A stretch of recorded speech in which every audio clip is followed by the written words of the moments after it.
Hi history students, so this is Miss Cosgrave and I'm here on Inisfallen Island, and this video is going to tie in with your study of Christianity in Ireland.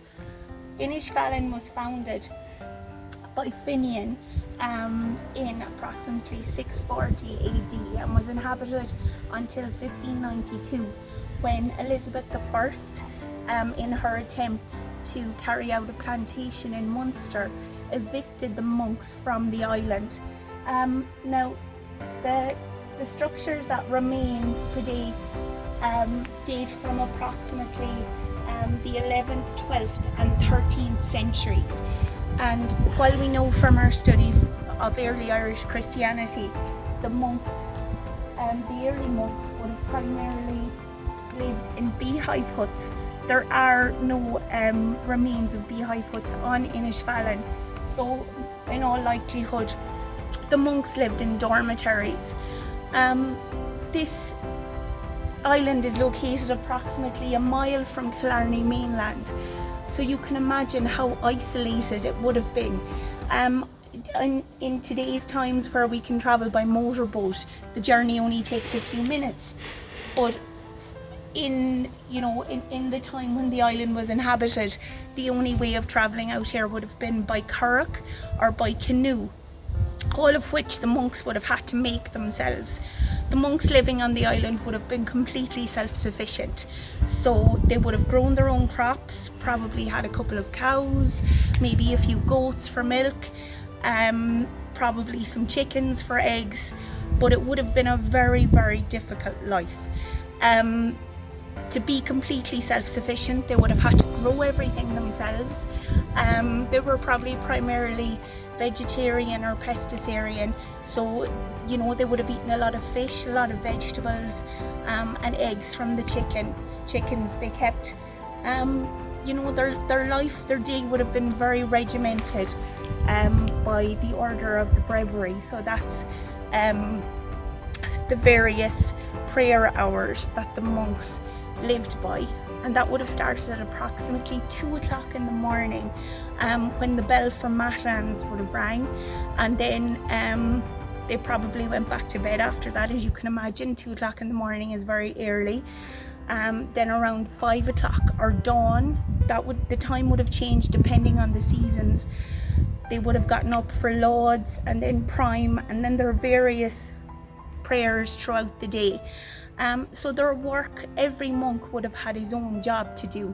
So depending on his skills, whether that was in the scriptorium, writing manuscripts, as we know, the Annals of Inisfallen, very famous Irish manuscript, was created here. And unfortunately, when the island was conquered by Elizabeth, all of the artifacts were taken from the island, including the manuscript of Inisfallen, and that was passed down to various favoured Anglo-Irish families and has ended up in a library in Oxford, where it remains to this day. So that's very unfortunate, because that's a very important primary source, not just for the people of Kerry, but it also contains the history of Munster from approximately the 5th to the 11th centuries AD. So that would be a fantastic resource, was it still located here. So the life of a monk living on the island would have been very solitary, would have been very, I suppose, centered around praying, working, and there wouldn't have been a great deal of free time or leisure time as we know it today. But you can imagine, in the beautiful surroundings on the lake in Killarney, it would have been a very, very beautiful place to live, but life would have been very difficult. So this part of Inisfallen is the oratory, and this dates from approximately the 12th century. And if you go inside, you can see that it's right on the edge of the lake, which would have been, without the trees and the brush, an incredible view. And we can see this cross still exists from the 12th century, and people leave offerings. We have some of today's money, but the leaving of offerings would be, I suppose, originally very much a pagan custom, and as we know today, even people still leave money inside of the church as an offering for the upkeep of the church. But the stonework, considering just how old it is, you know, approximately 800 or 900 years old, it's still in remarkable condition. If we look here at the stonework, we can see that it's still in perfect condition. Inside in the oratory, and we can see that while the roof has long since collapsed, the stonework is still extremely stable, and I'd imagine that this will exist for many hundreds of years to come. We have this lovely little arch window, which, unlike today's chapels, would not have contained glass, but would have been left open to the elements, so it would have been quite cold. But unlike today, comfort was not a big concern of the monks. So this is a separate structure behind the main chapel on Inisfallen, and I'm only speculating, but I would imagine that this is where the monk's kitchen was situated. This, I would imagine, is the remains of a kernstone, which, as we know from Celtic Ireland, was very important for grinding grain into flour to make bread.